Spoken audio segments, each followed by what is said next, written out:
कर्मों का भोग इंसान कैसे भोगता है। एक गांव में एक किसान रहता था। उसके परिवार में उसकी पत्नी और एक लड़का था। कुछ सालों के बाद पत्नी की मृत्यु हो गई। उस समय लड़के की उम्र 10 साल थी। किसान ने दूसरी शादी कर ली। उस दूसरी पत्नी से भी किसान को एक पुत्र प्राप्त हुआ। किसान की दूसरी पत्नी की भी कुछ समय बाद मृत्यु हो गई। किसान का बड़ा बेटा जो पहली पत्नी से प्राप्त हुआ था, जब शादी के योग्य हुआ तब किसान ने उसकी शादी कर दी। फिर किसान की भी कुछ समय बाद मृत्यु हो गई। किसान का छोटा बेटा जो दूसरी पत्नी से प्राप्त हुआ था और पहली पत्नी से प्राप्त हुआ बड़ा बेटा दोनों साथ साथ रहते थे। कुछ समय बाद किसान के छोटे लड़के की तबीयत खराब रहने लगी।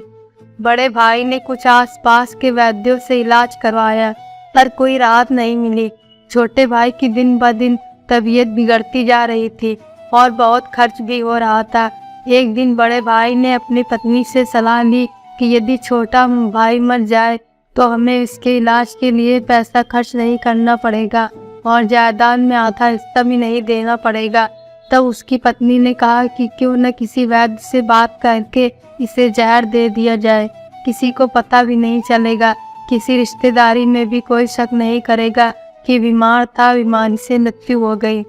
बड़े भाई ने ऐसा ही किया।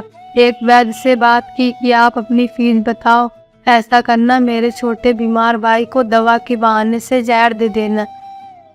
वैद्य ने बात मान ली और लड़के को जहर दे दिया और लड़के की मृत्यु हो गई। इसके भाई भाभी ने खुशी मनाई कि रास्ते का कांटा निकल गया, अब सारी संपत्ति अपनी हो गई।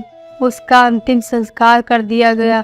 कुछ महीनों पश्चात किसान के बड़े लड़के की पत्नी को लड़का हुआ। पति पत्नी ने खूब खुशी मनाई, बड़े ही लाड़ प्यार से लड़के की परवरिश की। कुछ ही वर्षों में लड़का जवान हो गया। उन्होंने अपने लड़के की शादी कर दी। शादी के कुछ समय बाद अचानक लड़का बीमार रहने लगा। माँ बाप ने उसे ठीक करने के लिए बहुत वैद्यों से इलाज करवाया। जिसने जितना पैसा मांगा दे दिया, सब कुछ दिया ताकि लड़का ठीक हो जाए।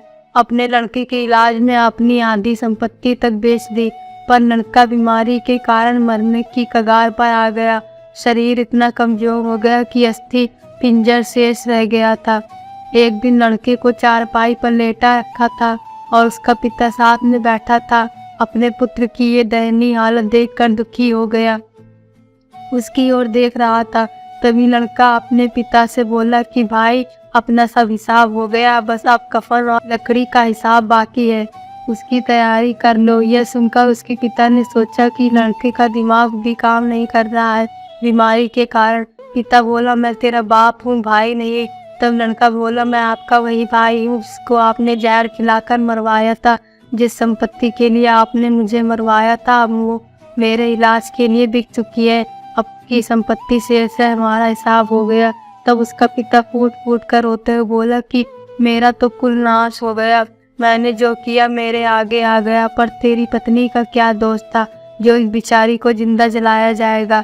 उस समय सती प्रथा थी, जिसमें पति के मरने के बाद पत्नी को पति की चिता के साथ जला दिया जाता था। तब वो लड़का बोला कि वो वैद्य कहाँ है जिसने मुझे जहर खिलाया था। तो उसके पति ने कहा कि आपकी मृत्यु के 3 साल बाद वह मर गया था। अब लड़के ने कहा कि यह वही दुष्ट है जो आज मेरी पत्नी के रूप में है। मेरे मरने पर इसे जिंदा जलाया जाएगा। हमारा जीवन जो उतार चढ़ाव से भरा है, इसके पीछे हमारे अपने ही कर्म होते हैं। हम जैसा बोएंगे वैसा ही काटना पड़ेगा। कर्म करो तो फल मिलता है, आज नहीं तो कल मिलता है। जितना गहरा अधिक हो कुआं, उतना मीठा जल मिलता है। जीवन के हर कठिन प्रश्न का जीवन से ही हल मिलता है। दोस्तों, ऐसी वीडियो के लिए चैनल को सब्सक्राइब व लाइक करें और वीडियो को शेयर जरूर करें। धन्यवाद।